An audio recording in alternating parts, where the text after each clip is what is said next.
आप सभी का बहुत स्वागत है सी न्यूज भारत में। नमस्कार, मैं हूं रत्ना। खबर यूपी के जनपद रायबरेली से है, जहां समाजवादी पार्टी के राष्ट्रीय अध्यक्ष अखिलेश यादव के निर्देश पर वैश्य समाज को एकजुट करने के लिए आज निकाली गई यात्रा के तहत यात्रा संयोजक मुकेश साहू आज रायबरेली पहुंचे। इस दौरान उन्होंने भाजपा सरकार पर जमकर हमला बोला है। मुकेश साहू ने कहा कि मौजूदा सरकार में व्यापारी समेत हर वर्ग खुद को ठगा हुआ महसूस कर रहा है। उन्होंने दावा किया कि प्रदेश में जनता बदलाव चाहती है।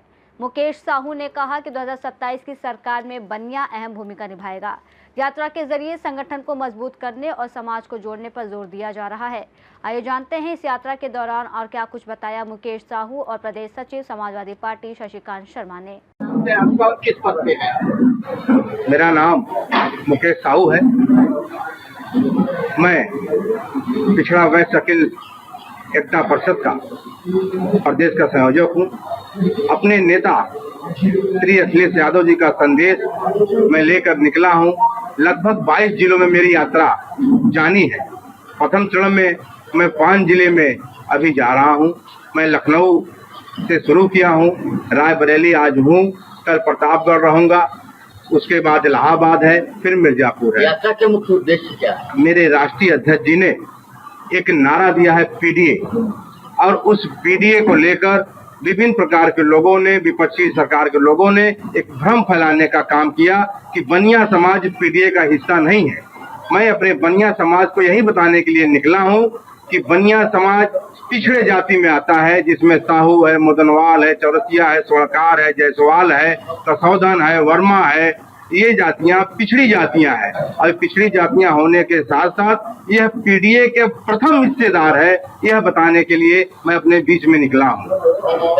संसद में चर्चा हो रही है, 33% महिला बिल पास हुआ है, कैसे देखते हैं इसको? ये हमारे राष्ट्रीय अध्यक्ष का विषय है। इस विषयों पर राष्ट्रीय अध्यक्ष जी हमारी बात करेंगे। हमारा उद्देश्य है बनिया समाज को जोड़ना।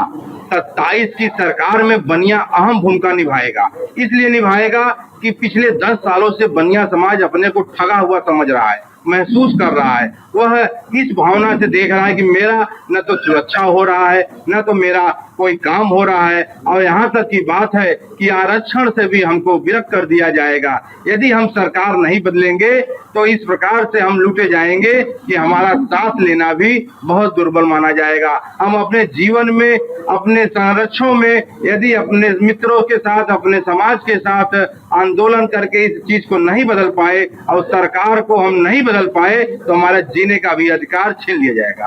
अभी स्वामी प्रसाद मौर्य ने एक बयान दिया कि पीडीए में उनका स्पष्ट ही नहीं है कि कभी कहते हैं पी से पंडित है, कभी डी से डिम्पल कह देते हैं, तो इस पे स्पष्ट ही नहीं है समाजवादी पार्टी की विचारधारा, उस पे क्या?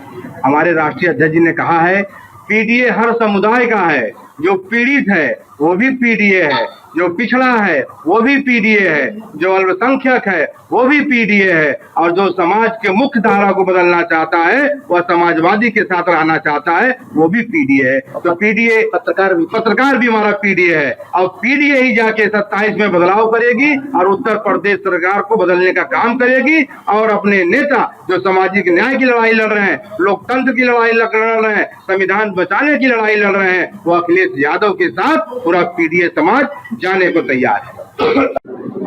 आज का जो कार्यक्रम है इसको आप किस पद्धति में देखते हैं? वही जो समाजवाद है, समाजवाद की स्थापना जिसलिए हुई है उसी क्रम के परिदृश्य में कार्यक्रम है कि समाज का कोई भी वर्ग छूटने न पाए।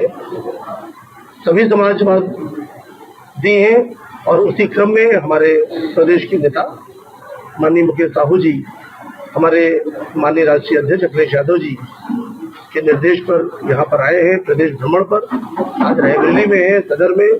तो जो वैश्य समाज है, जो व्यापारी समाज है, उसकी परेशानियों को सुन रहे हैं, और उनका समाधान समाजवादी पार्टी की जब सरकार बनेगी तो कैसे होगा, उसी परिचर्चा को लेकर हम लोग यहाँ पर बैठे। आप एक शिक्षा क्षेत्र के बड़े जानी मानी पहचान है रायबरेली की, इस सरकार की शिक्षा नीति को किस तरह आप देखते हैं? इस सरकार की शिक्षा नीति को हम इस तरह देख रहे हैं कि विद्यालय बंद हो रहे हैं, प्राइमरी स्कूलों को बंद करने की साजिश हो रही है, और इसकी सबसे बड़ी नीति को मैं ये देख रहा हूँ कि गांव-गांव, गली-गली, मोहल्लों-मोहल्लों मधुशाला खुल रही है, पाठशालाएं बंद हो रही है।